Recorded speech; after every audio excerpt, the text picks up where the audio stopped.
Hey everybody, what's up? It's Ehren here, Question Period Canada. I think we're in for a treat tonight. It's getting hot on Parliament Hill, just in time for winter. It's heating up. It's weird. The Liberals are becoming, not just so that they're avoiding questions and deflecting, they're becoming defensive. The Conservatives are always on the hunt, and now we've got the new Speaker of the House, Greg Fergus, interrupting everything. It's going to make for an interesting show, I'm positive. So let's get ready and jump right into it. I'm sure it's going to be a fierce battle. I believe Trudeau's in the House today, so let's get started right away and jump right in. Questions orale. Questions orale. Let's go. The Honourable Leader of the Opposition. All right. Après 8 ans. Oh, Pierre. After 8 years of this Prime Minister, he is not worth the cost. A devastating report states that that every single month there are 2 million people that go to food banks, the highest in Canadian history. After 8 years of this Prime Minister, will he finally reverse his plan to radically increase taxes on farmers, producers and truckers that deliver our food? All right. Starting off light, I know it's going to build. You can look. The Liberals are already getting. I don't know what happened, but watch Greg. Watch Greg in the background. Watch Greg up in the middle of the chair. You can see his body gestures, Honourable Prime Minister. Body language. Mr. Speaker, I would like to answer this question in a second, but first of all, I would like to speak to Ian Shugart. That I rise in this place to mourn the loss of our friend and fellow parliamentarian, the Senator Ian Shugart. Senator Shugart spent all of his career serving others. His contributions were I'm sorry to hear priceless. about Senator Shugart. To this government, but I know he was also a valuable deputy minister to the leader of the opposition when he was in government. Kind of funny to be opening up instead of answering a to his question friends, with and to his this. senator colleagues and his former colleagues The in way the the public Liberals service. these days. Although this poor senator, probably a lifelong politician.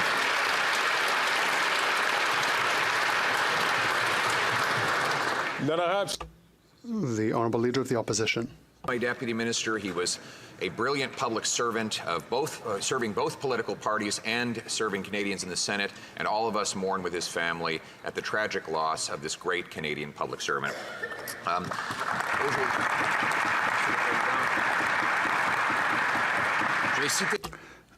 I would like to quote the Food Bank Association.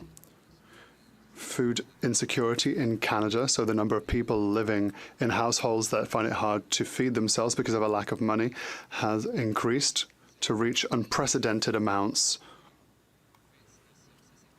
That is after 8 years of taxes and deficits from this Prime Minister. Why does the Prime Minister want to stop Canadians from having safe access to food, just to increase taxes on the backs of these very Canadians? It's a fact. Do you notice this in your grocery bills? Today I could afford to have peanut butter and bread. I had a banana. Mr. Speaker, quite the contrary. Over the years, we lifted 500,000 children out of poverty, measures that the Conservatives voted against.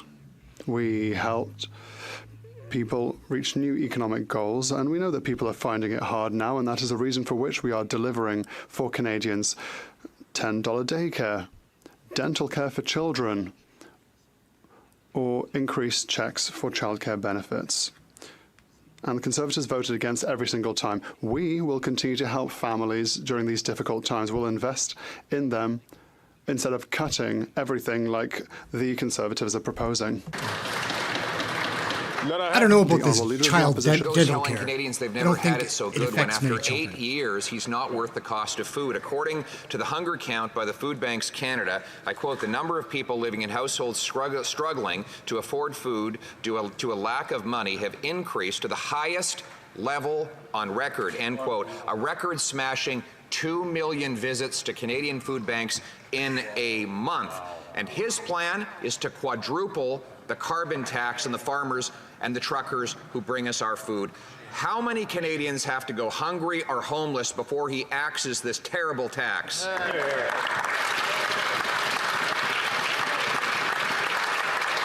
Imagine quadrupling The the Right carbon Honourable Prime tax Minister. as it is. Canadians struggling Imagine with if you the were a cost farmer. of food and groceries and housing. That's why we continue to step up to support them with measures like a $10 a day child care, dental care for children, and child benefit checks. All measures that the Conservative Party has stood against, Mr. Speaker. We will continue to help Canadians. We'll continue our work to lift hundreds of thousands of kids out of poverty, to lift over 1 million Canadians out of poverty, but there's much more to do. We will keep doing it instead of giving in to the Conservatives' demands for more cuts, for cuts to services for Canadians, to cuts to supports that people rely on. All right, so we have the same old Trudeau. Actually, Canadians are making cuts to their food. We're cutting back on their standard of living after 8 years of this Prime Minister who's not worth the cost. Back to that nightmarish report from Food Banks Canada, one Nova Scotian reported to researchers, quote, seniors are having trouble with home heating and many times have to choose between food and heating. And with heating bills coming up again soon and a cold winter expected, Nova Scotians will have to pay his carbon tax, which he plans to quadruple. How many Nova Scotia seniors will have to go homeless or hungry in order to pay his massive carbon tax hike? Taking it out on the seniors. Mr. Speaker, if the honourable member actually cared about seniors, he wouldn't have been part of the government that raised the retirement age, driving seniors further into poverty. We brought it back to 65. We continued to step up with supports for seniors, and we're going to continue to stand to defend their pensions as well. While his Conservative colleagues are attacking the CPP, he's finally realised that perhaps the CPP is a good thing, has come out in defence of it after decades, Mr. Speaker, of attacking seniors and their pensions, of attacking the CPP. We're going to continue unequivocally to stand to support seniors right across the country, unlike the Leader of the Opposition. I don't know about that. What do you guys think?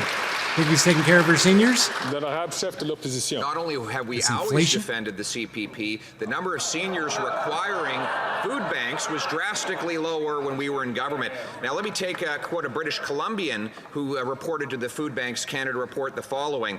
The cost of housing is indescribable. Many of our users are paying 50% of their annual income in rent to provide for accommodations if they can find them, end quote. This is the housing hell that this Prime Minister and the NDP have caused after 8 years. Will he realize that we don't need more photo ops, we don't need more bureaucracy, we need more homes? Homes, lower costs, lower the inflation, get rid of this carbon tax, axe the tax. Mr. Speaker, as the Leader of the Opposition has put forward no plan for housing, he lacks They're credibility going at it, though, on this today, issue. We toe to are toe. taking bold action to get more affordable homes built. Indeed, just today, the Minister of Housing is in British Columbia, is in Kelowna for a most recent Housing Accelerator announcement, which will streamline building permits and allow for high-density housing near public transit, spurring the construction of up to 20,000 new housing units over the next decade in Kelowna. We're also working with Kelowna to make city-owned lands available for housing Straight in from a partnership script. with nonprofits, and we look forward to sign more agreements right across the country, delivering for Canadians on housing. He makes that sound in his voice every time. It's all coked Member up. for Bailey-Chambly. Mr. Speaker, yesterday The the Bloc, Quebec National Assembly What do they got to unanimously complain adopted about?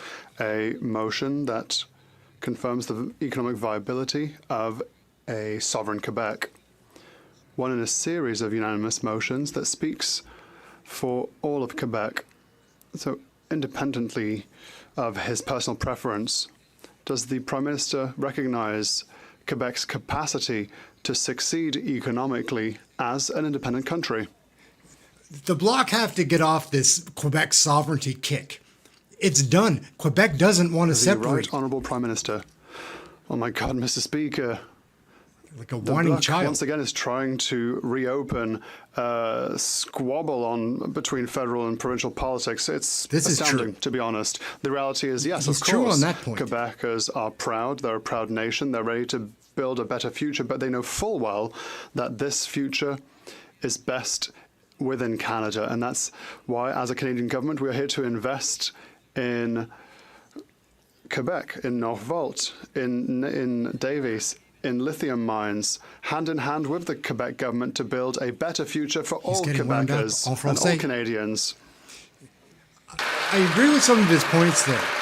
Quebec is already recognized as a nation within our country. The Honourable Member for Belleuil-Chambly. Referendums again? Well, what a waste of money. You know that enthusiasm, well, we've already heard it before in Quebec.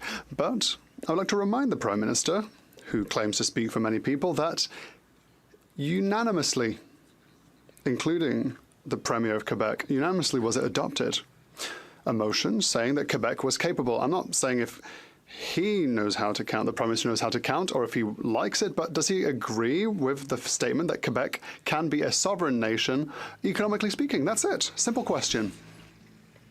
I don't know.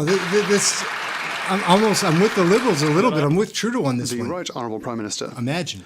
Mr. Not Speaker, much for the Bloc Québécois talking about I've been very sovereignty in to Quebec. have made announcements hand in hand with Premier Legault, and we have spoken a lot about the importance of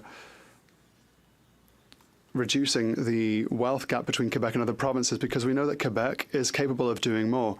Economic growth is here for Quebecers, and we are here to help them and to also benefit as Canadians of our combined economic improvements. And they have shown that they are worthy of this, and we will continue to work with Quebecers in order to build a prosperous future for everyone. It's time to really start arguing, guys. Oh, gosh. 2 million Canadians had to use The the food sellout. bank in 1 month alone. This is a direct result of Liberals and Conservatives who continue to search and distract from what's going on, when the real reason of what's causing this, Canadians know really well. When they were asked the question, greedy CEOs. Now, why won't the Prime Minister understand what Canadians already do? Because you won't force them to.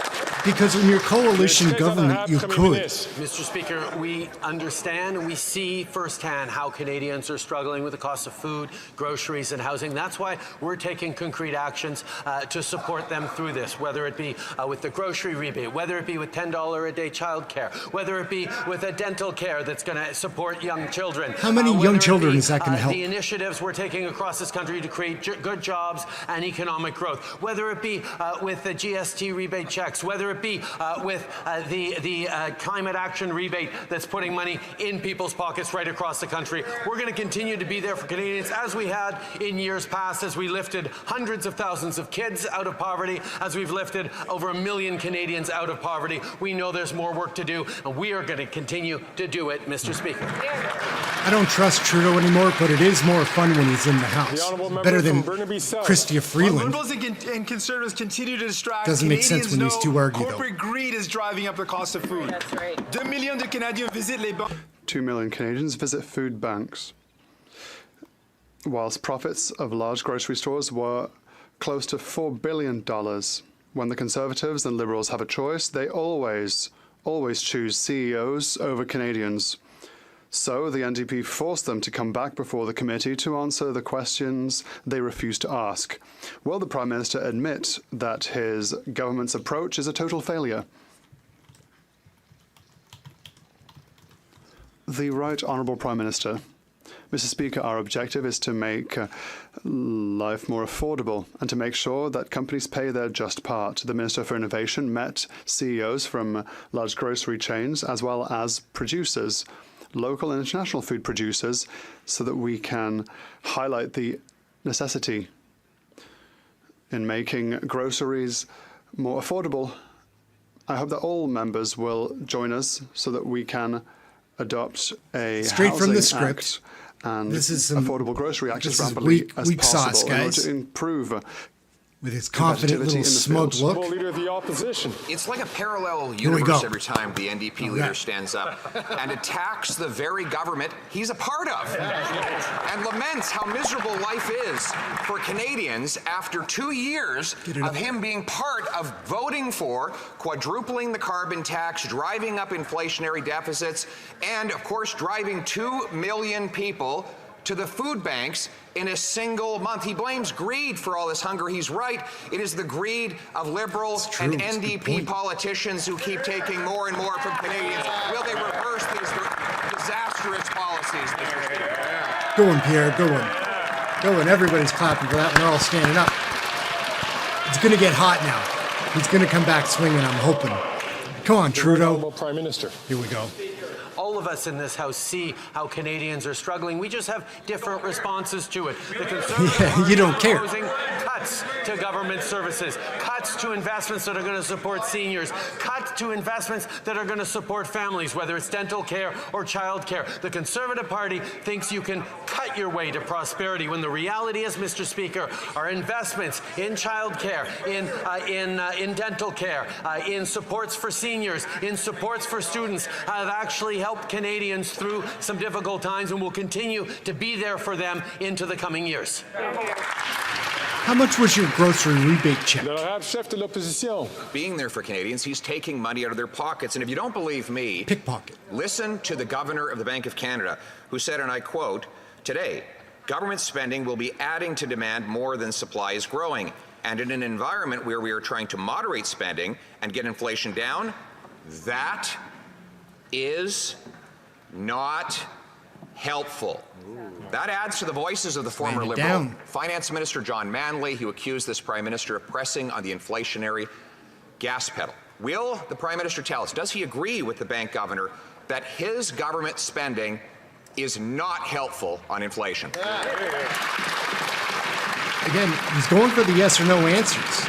Le très honorable Premier Ministre. Mr. Speaker, Canadians know you can we see it in need his face. support It's getting and we hot. need more supply on the housing crisis, and that's why we are there investing with municipalities to deliver more housing. In Brampton, our housing agreement will spur the construction of more than 24,000 homes over the next decade. That's an investment that the Leader of the Opposition would cut. In other cities like Richmond Hill, Moncton, and Ajax just this week are passing more ambitious housing plans at their local councils in response to the federal housing accelerator. While the Leader of the Opposition would rip up these agreements, we're focused on building solutions that'll work for communities right across the country. And he knows that because he read it from the piece of paper he's reading. L'honorable chef de l'opposition. The question wasn't about his housing photo ops.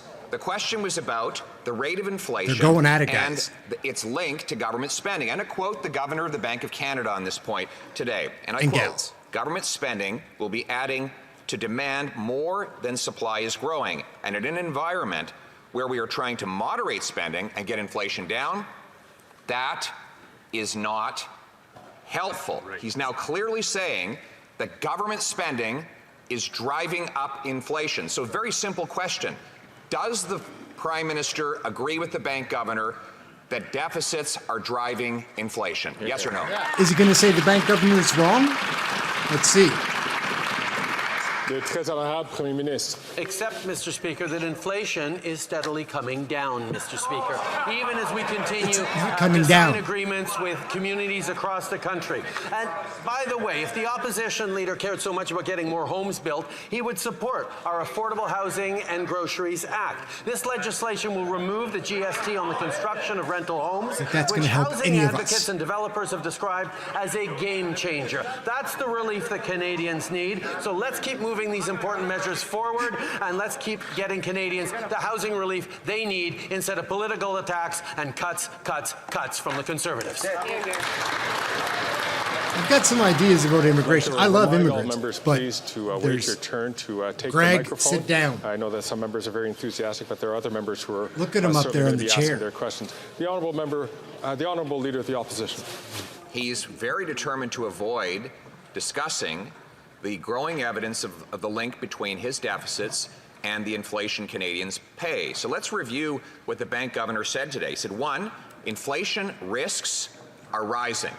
2, that inflation won't get back to target until the year 2025, 2 years out. And 3, the bank is now leaving its door open to further rate hikes, probably spurred on by the deficits of this government. With mortgage payments up 150%, for God's sakes, won't he get rid of these inflationary deficits so that Canadians can keep their homes? Go, Pierre. Good. Stick it to him. Trudeau's going to flip out soon. He's going to be since he's under so much fire. Mr. Speaker, what the Leader of the Opposition is proposing is to cut spending and supports for Canadians in the hopes that Canadians will somehow do better that way. We disagree. What Canadians need is greater investment in supply of housing, for example. That's why through our agreements, we're unlocking new homes and opportunities for growth in the city of Hamilton by spurring the construction of thousands of homes over the next decade, like we are across the country. The Mayor of Hamilton actually said our housing agreement was absolutely a big deal, and I couldn't agree more. When we work together with a strong and ambitious plan, we can get more homes built faster. While the Leader of the Opposition's plan would see these agreements ripped up and stalled, we will keep going forward to help Canadians. They insist that they're helping Canadians, but it's like helping your friend that's drowning and throwing them a rock. You know one word he never used in that big rambling, read-off answer? Done. Good. Because none of those houses are done. They're all promises. But he's been promising to build affordable homes for 8 years. Since he first made that promise, housing costs have doubled, and none of the promises have come to fruition. Yes, other levels of government have politicians that are thrilled to have more money to bloat their bureaucracies. When will we realize that we don't make housing affordable by building bureaucracy? We have to build homes. Making the points today. Trudeau's gonna crack. Mr. Speaker, we are working hand in hand with municipalities across this country, whether it be Kelowna or Hamilton or Ajax or now Halifax, where we're continuing to move forward with investments that are going to respond to people. And I have to say, I was in Brampton just last week, Mr. Speaker, and as we were making another announcement about new homes coming up, we were standing on the site of a building that we announced 2 years ago that was opening its doors to new residents today. Mr. Speaker, one building. This is what we are doing. After that member was housing minister who got nothing done, we're there to invest in Canadians. Did you hear what he just said? Whoa! That's pretty crazy. He just went off. He did. I'm not a Trudeau fan, but he did snap. And he made fun of how poor a minister of housing he was. He has the best photo ops in the history of photo ops. We'll give him credit for that. He wants to know what I got done when I was housing minister. The average rent was $950. It's now over $2,000. When I was housing minister, the average mortgage payment was $1,400. It's now well over $3,500. When I was housing minister, the average needed down payment was $20,000, and you could own a home on average by 29. Now those numbers have skyrocketed. I deal in the world of results. He deals in the world of photo ops. I know which ones Canadians prefer. Well, good one. It's a zinger. It's a zinger. Good, Pierre. Good job. Mr. Speaker, while he continues to insult and slag cities and municipalities across this country, we're going to continue work with them, like we're working with the city of Halifax to build more homes so locals can thrive in their community. Recently, we announced an agreement with Halifax to fast-track 2,600 permitted units over the next 3 years, spurring the construction of thousands of homes over the next decade. But he wants to talk about what happened when he was housing minister. When he was housing minister, he announced $300 million and got 99 homes built, Mr. Speaker. That's his going for it. They're on fire, guys. Right across the country. We're doing it for real, Mr. Speaker. Canadian politics is fun. Look at them go. Poilievre isn't going to like that. I don't think he's going to like that too much. Look at Greg up there, jackass. Can't we have some fun here? Greg doesn't want anybody to have a good time. Or get the look at it. He just turned the button off. If you pay attention to him up there in the chair, you'll see every once in a while he has his button where he can do this and shut down the audio in the house. It's really important to maintain decorum Such a and sack. respect in this house. Please leave your comments. He Leave looks your comments nice. to the person who's asking the question, and please listen to the comments of the person who's offering the answers. J'aimerais reconnaître maintenant le député. The Passive-aggressive Vulcan. Mr. Speaker. Oh, no. No more blocking sovereignty, man. The money that the Prime Minister is boasting about spending is Quebecers' money, Quebecers' taxes. With regard to the motion I mentioned, if he says he agrees, he's in hot water. If he's against, he's in hot water. He's going to be in hot water anyway. Next time he's next to Premier Legault, he will be asked the following question. Why? He's entertaining For speaker, once, though. is he still incapable of just saying what's on his mind? Yeah, I love the Quebecois, but The not a Right fan of the Honourable bloc Prime Minister. Quebecois. Mr. Speaker, when I go to Montreal in my riding, when I travel throughout Quebec and I speak to people on their concerns with regards to climate change, to the affordability of life, to the affordability of housing, to the difficult international situation in which we live, no one talks to me about sovereignty. No one talks to me about creating a new country. They talk to me about how we can work together to get concrete results in Quebec. We know that the Bloc Québécois always wants to squabble back to sovereignty, but as proud Quebecers and proud Canadians, we will continue to fight hard for Quebecers and all Canadians. Trudeau's getting a workout today, guys. He is. Not a fan, but it is more fun when he's in the house. He's the rodeo clown. The honourable member for Belleuil-Chambly. I'm like these people. Well, I don't want to talk to him about subjects he doesn't know about. He doesn't want to answer my simple question. So the answer is Quebec can, and Quebec should be independent as rapidly as possible. He can agree, he can disagree, but he can't say that there aren't 125 members of the National Assembly of Quebec who unanimously confirm that Quebec can be a viable country economically speaking, and that the Prime Minister does not have the spine to say whether he's for or against this motion. Not a fan of this line of questioning, because they just want the attention that they could possibly leave on their own. Member, and they could. There's smaller countries out there. Quebec has a lot of resources. Last week, it was very important not to question the courage of any member in the House.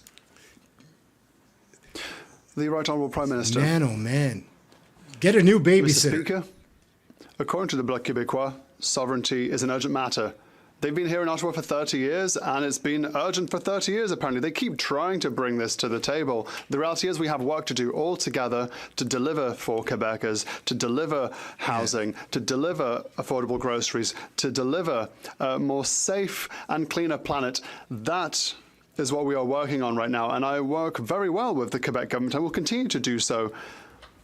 We'll put forward the will of Quebecers, that is, to create a better world, rather than putting forward the squabbles of the Bloc Québécois. He's getting a workout today, everyone. After 8 years of this Prime Minister, the inflation is not worth the going cost. back at him. The Governor of the Bank of Canada stated 3 things. First of all, inflation risks have increased. Secondly, interest rates could increase again. Thirdly, deficits and expenditures increase government expenditures, increase inflation, and increase the possibility of interest rates being increased once again. Will the Prime Minister finally reverse his inflationist policies before Canadians risk losing their houses? Well, he didn't answer that question the first few times. The Right I don't think he's going to right now. Mr. Speaker, it is clear that there is a stark disagreement between myself and the Leader of the Opposition. When Canadians are finding it hard, what he proposes are cuts in services, cuts in assistance and benefits. We will continue to be there for them. The Conservatives will always choose austerity and cuts when times are tough. So longer waiting times in emergency centres, more expensive childcare, uncertainty for retirees, and no action against climate change. That is an irresponsible approach, and that's what the Conservatives has to offer. We, on our side, will be here to help people.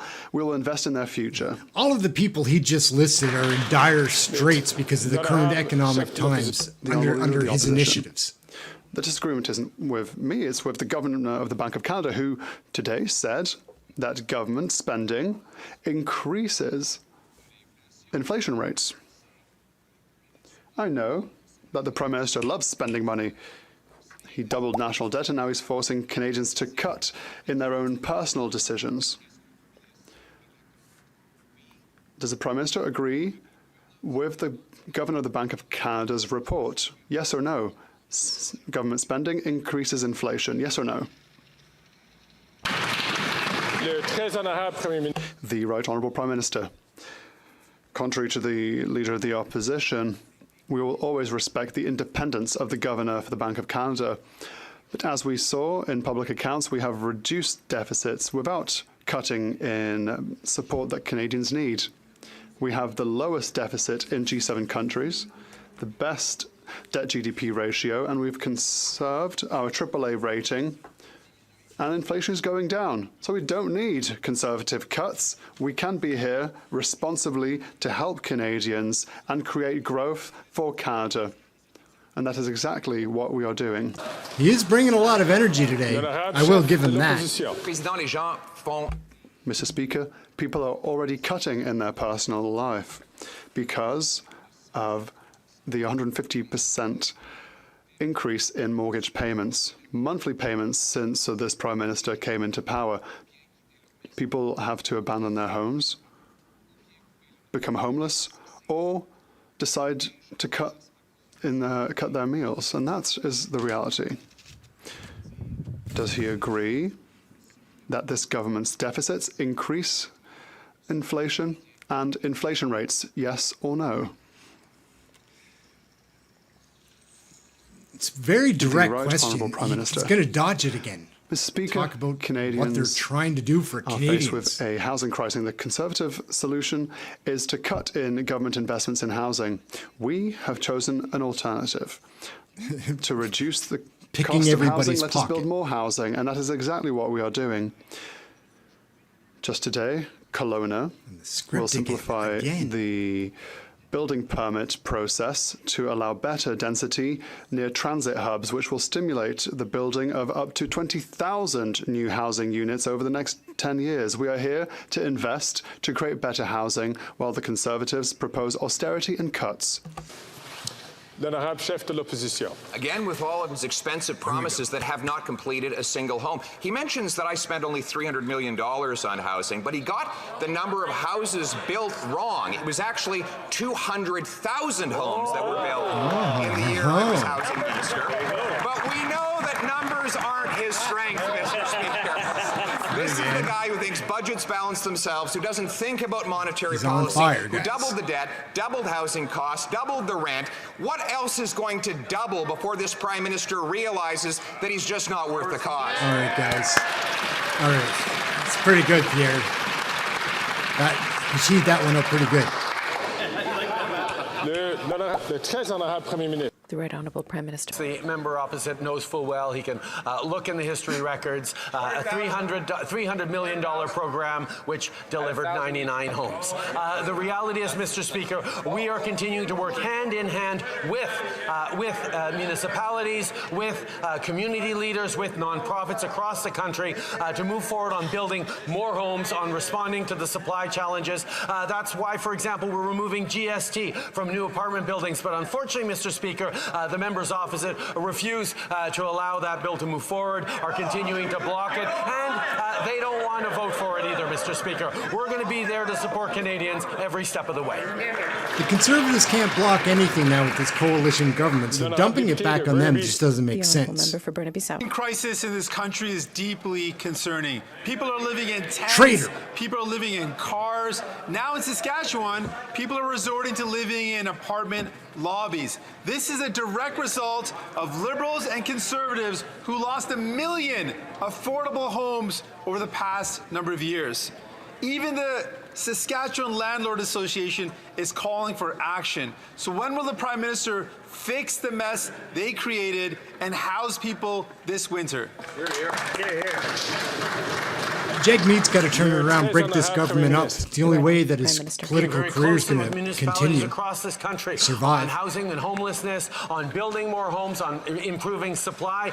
In the member opposite's hometown of Brampton, our housing agreement will spur the construction of more than 24,000 homes over the next decade by allowing higher density housing near public transit. In other cities like Richmond Hill, Moncton, Ajax, just this week are passing more ambitious housing plans at their local councils in response to federal federal leadership in Moncton, in Halifax, in Kelowna, in other places across this country. We continue to invest in agreements that are going to build more homes quicker, to support Canadians and build a brighter future for everyone. It sounds like they've given out a bunch of permits for homes that are supposed to be built in 3 years. I'd like to see how that's going to help anything these days. The humanitarian situation in Gaza is getting worse by the minute. This collective punishment has now claimed the lives of over 6,000 people. The 12-year-old daughter of one of my constituents remains stuck in Gaza, separated from both her parents, and we have no information on her whereabouts. We need more humanitarian aid and a response that is fair to both Israeli and Palestinian civilians. When will this government join New Democrats in calling for a ceasefire now? That's a very serious issue right there, but his bolo tie, if he comes back and we see his bolo, I think that's what those are called. Mr. Speaker, we unequivocally condemn Hamas's terrorist attack against Israel. We support Israel's right to defend itself in accordance with international law.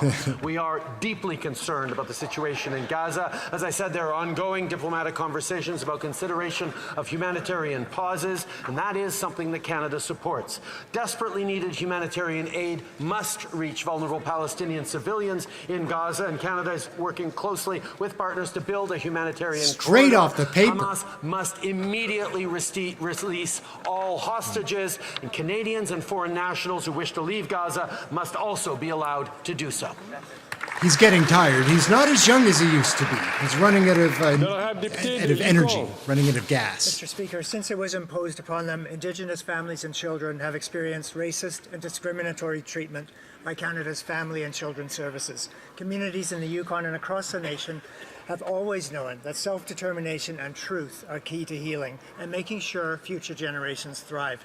Thanks to the advocacy of First Nation leaders and communities, calls for accountability have been answered by the highest courts. Can the Prime Minister tell us what the federal court's decision means for First Nation children? Teeing up the Prime Minister on. Justin will be back for a few weeks. He's going to be worn out. I thank the honourable member for Yukon for his question and his leadership. Yesterday's announcement represents an important milestone. This historic court settlement is the largest in Canadian history and will provide $23 billion to those impacted. While no amount of money can make up for the incredible pain that was caused, this is an important step towards affirming the voices of those affected and our commitment towards reconciliation. It could not have been achieved without the leadership of First Nations, and I look forward to continuing to work alongside them to deliver for Indigenous people across this country. Why is Marie wearing a poppy? See that? The Honourable Leader of the Opposition. This Prime Minister is neither worth the cost nor the corruption. We know that he illegally interfered to block the criminal prosecution of a multinational liberal-linked corporation that was stolen from Africa's poorest people. But now we know that he was involved in blocking the RCMP from investing the criminality of his conduct. He held back cabinet documents. So we invited the top Mountie to testify on this cover-up, and he and his co-conspirators and the NDP silenced the RCMP commissioner and prevented him from testifying. Will the Prime Minister stop the cover-up and let the Mounties testify? I don't think so. He's going to let the NDP and the coalition partnership cover it up. The member opposite well knows that both the RCMP and CBSA's Professional Integrity Division are investigating. The CBSA has also launched an internal audit to look into contracting. Straight from the script, because he has no idea. He needs to read it all. Comes to contracting. He's not a young man anymore. The Honourable Leader of the Opposition. Mr. Speaker, the question was about the SNC-Lavalin criminal investigation, not the ArriveCAN app criminal investigation. I can understand there's so many criminal investigations he can get confused sometimes, but he sure managed to know enough about them to block from any scrutiny. He deprived the police of cabinet documents that may have led to criminal charges against him, and now he's depriving a parliamentary committee from investigating it. The question is, yes or no, will he let the commissioner of the RCMP testify about his blockage of cabinet documents in the criminal investigation of the SNC-Lavalin scandal? We're getting our fill of our leaders today. This is great. They're going at it too. Right Honourable Prime Minister. Opposition leader is bringing up matters that were duly settled 4 years ago. It's obvious that they have no vision for the future of this country, no plan settled to to move Canadians, I Canada don't think. forward, and nothing to offer Canadians except cuts, austerity, and partisan attacks. There he is. He's running out of gas, guys. He's tired.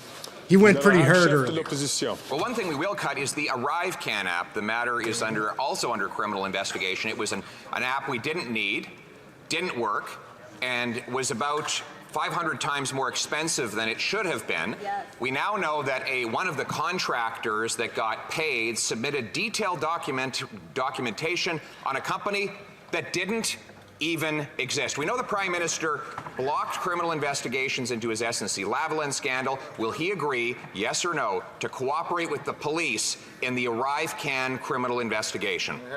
How's he going to dodge this one?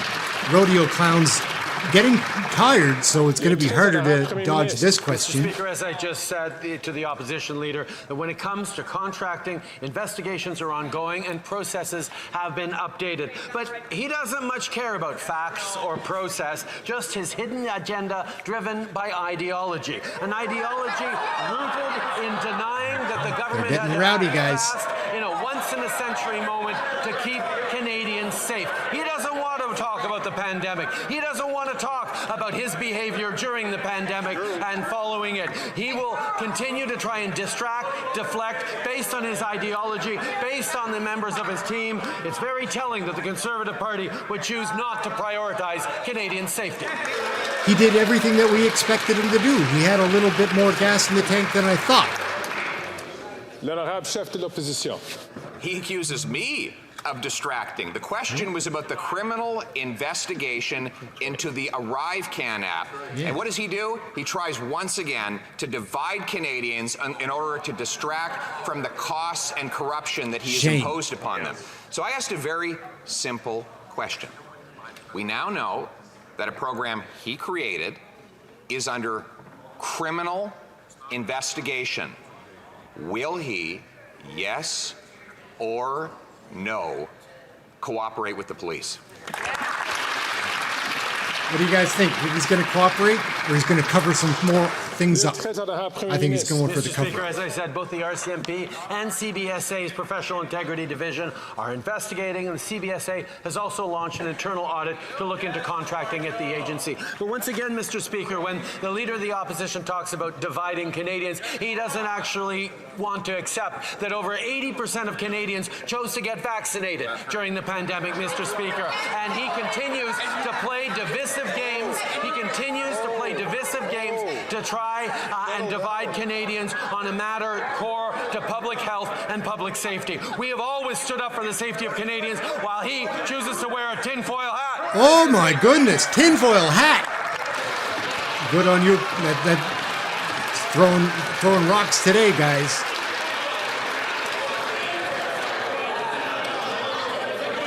But he said 80% of Canadians chose for the vaccine. I don't think there was much of a choice involved. We were all stiff-armed into 3 shots. I wouldn't have been able to work. I wouldn't have been able to keep my job without them. Colleagues, I do encourage you once again to take note of my declaration from last week, encouraging members to make statements. Sit down, Greg. Statements which are qui peut déranger les procédures. That could disrupt Let them have some proceedings fun. of the House of Commons. The Honourable Member for Belleuil-Chambly. Trying to work it out. Monsieur le Président, le Premier ministre dit que The Prime Minister says he will continue to try to maybe consider the priorities of Quebecers. I talked about one of their priorities, which is also a motion for the National Assembly, which is to extend the deadline for paying back business loans.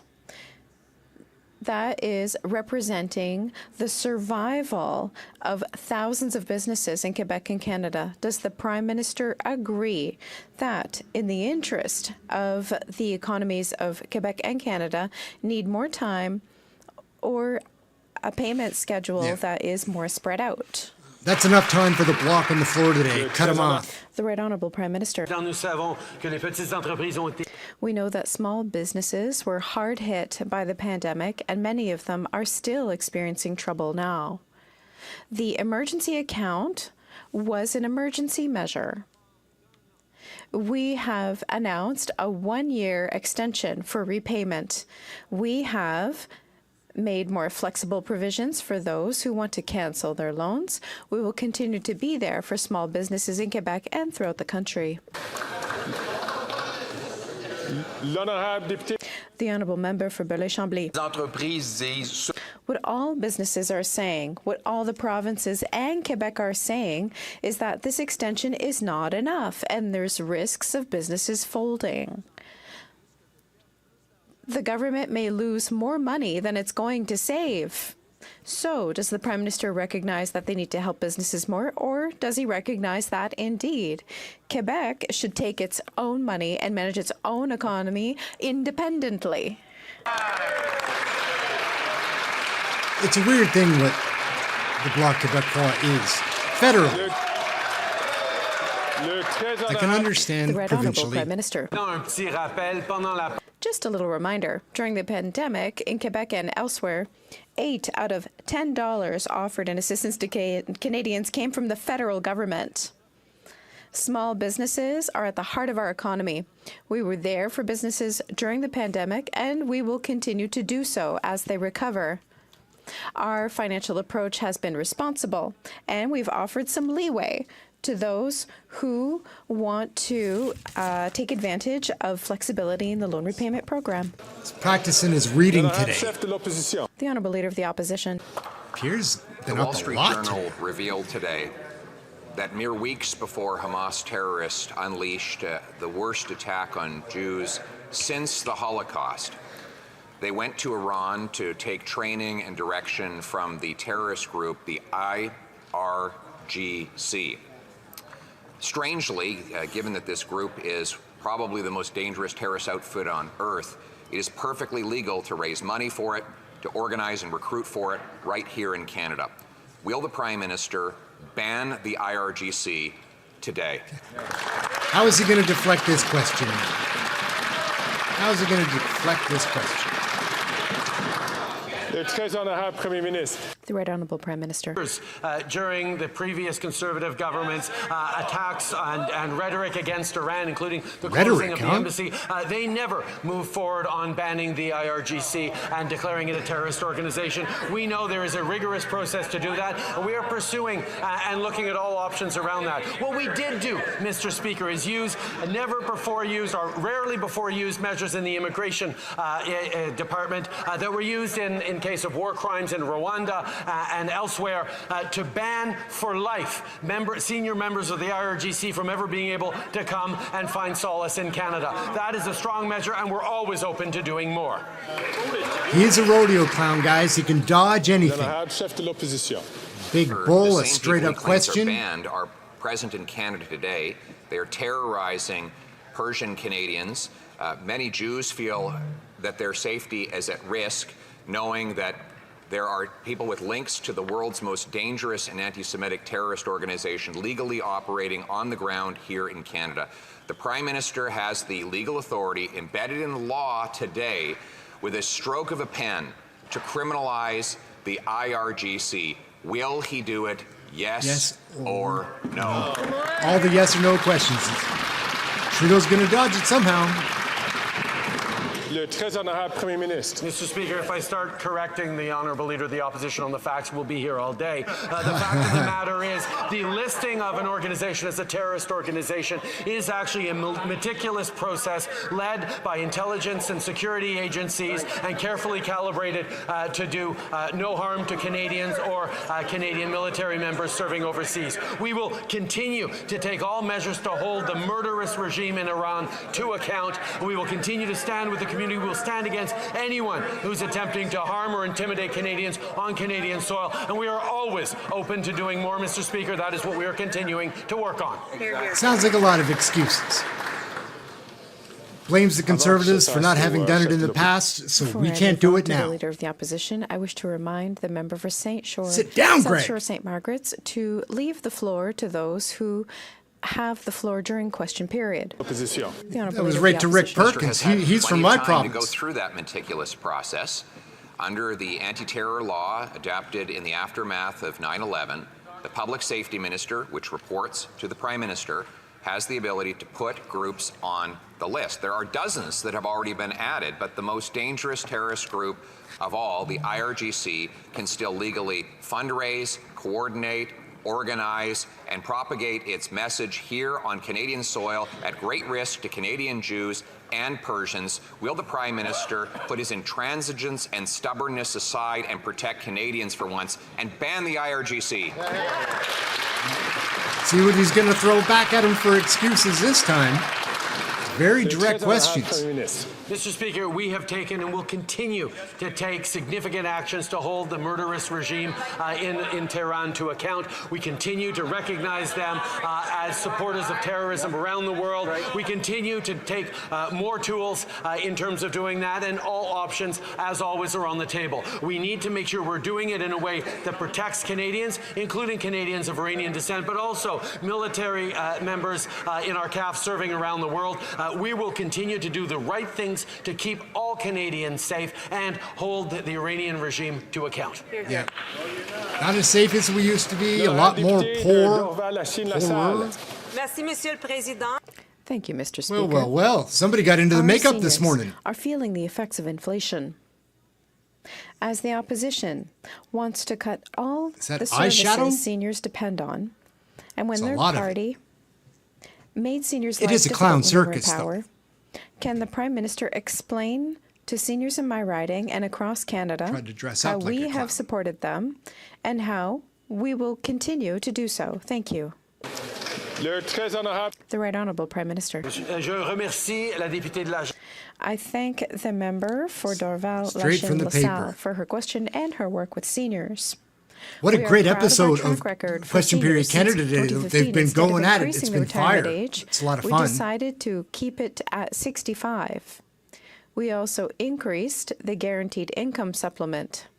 We improved the Canada Pension Plan and increased old age security. Canadians remember the Harper years. That's why we cannot allow them to take that risk. Mr. Speaker, the Americans banned the IRGC in 2019. They reaffirmed, President Biden reaffirmed that decision just last year. The Liberal caucus even voted in this House in favor of banning the IRGC, but the Prime Minister blocked that from happening. He has the legal authority to do it. This is the world's most dangerous terrorist group. They helped orchestrate the hideous attacks on the people of Israel just weeks ago. Will he finally do the right thing and ban the IRGC? Yes or no? Hung up on the IRGC today. Mr. Speaker, as the Leader of the Opposition should know, the Americans have a very different regime from us when it comes to banning various organizations. But we continue to have all options on the table. As we've said, we continue to do everything necessary to hold this murderous Iranian regime to account, and we will continue to move forward in measures to do just that. Calls them a murderous regime, but won't ban them from our country. The regime is really not that different when it comes to listing. We both have the power of the executive branch to identify terrorist groups and put them on a list of banned entities, banning them from raising money, recruiting, coordinating, and arranging attacks on other people around the world. That power exists in Canada. And in fact, because the Prime Minister has not been willing to exercise that power using his executive authority, Conservatives have a helpful private members bill that would do it for him. Will he adopt the Conservative private members bill to ban the IRGC, yes or no? A lot of yes or no questions.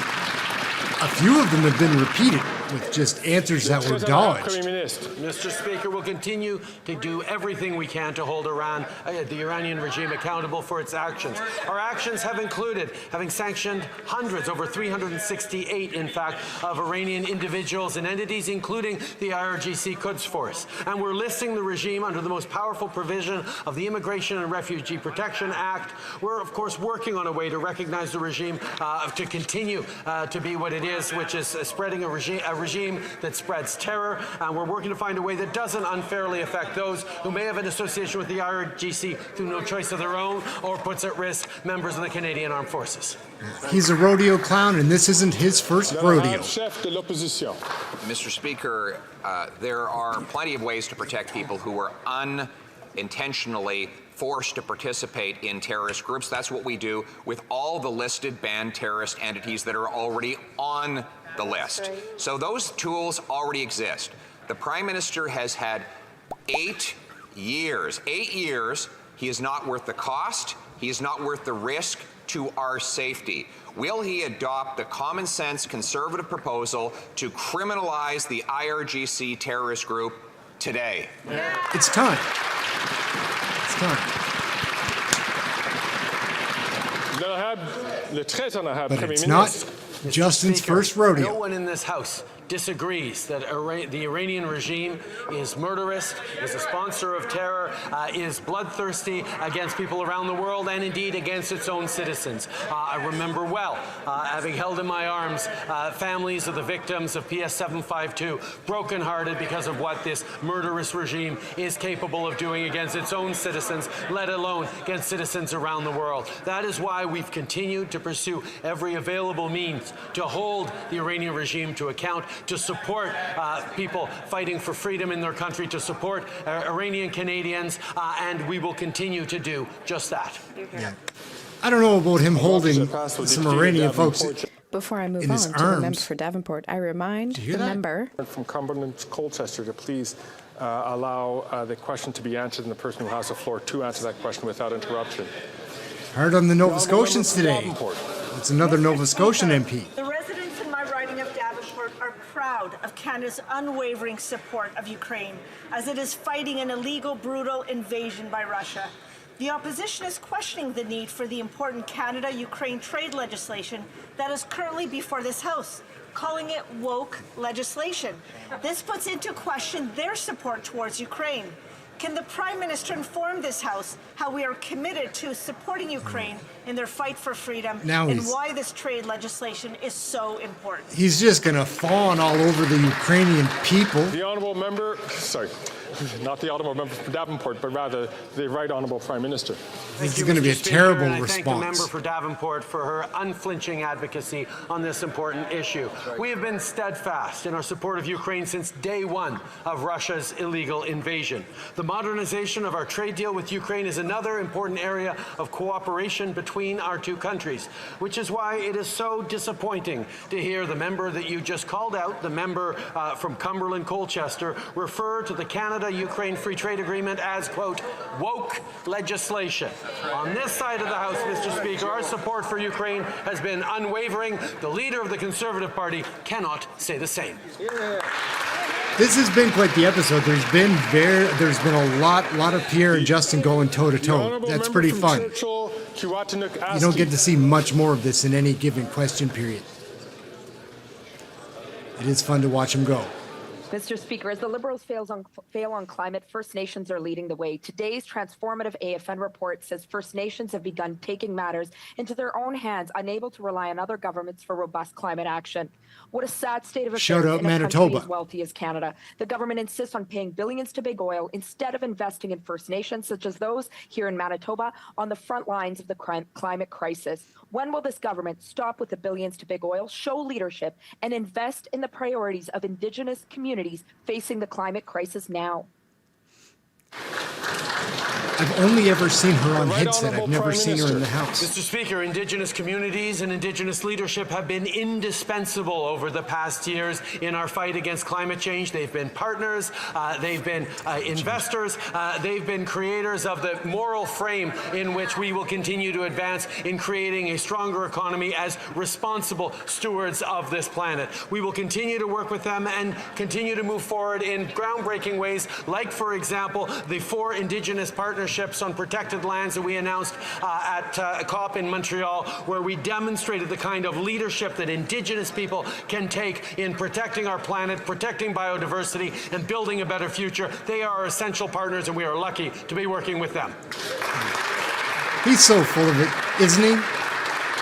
There was a time. I voted for him in 2015. It's not like I had no hope. The Gaza Strip is currently being pounded by unprecedented airstrikes. 400 yesterday alone. Nearly 2/3 of Gaza's hospitals aren't functioning, with the remaining running out of power while needed fuel is blocked. In just 2.5 weeks, almost 8,000 Israeli and Palestinian civilians have been killed, including more than 2,700 Palestinian kids. How many more children need to die until this government's going to call for a ceasefire? Man, that's a lot of children dying. That's Speaker, we unequivocally tragedy. condemn Hamas's terrorist attack against Israel, and we support Israel's right to defend itself in accordance with international law. Of course, we are deeply concerned with the situation in Gaza, and as I said, there are ongoing diplomatic conversations about consideration of humanitarian pauses, which is something that Canada supports. Desperately needed humanitarian aid must reach vulnerable Palestinian civilians at risk in Gaza, and Canada is closely engaged with partners to build a humanitarian corridor. Hamas must release hostages, and we have to get foreign nationals, particularly Canadians, safely out of Gaza. Well, Justin, Alas, we've come to the end of question period. I see the honourable member. I think, though, you might be at the end there, guys, so it wraps up real quick. What an exciting question period, Canada. They went at it really hard today. There's so many issues on the table.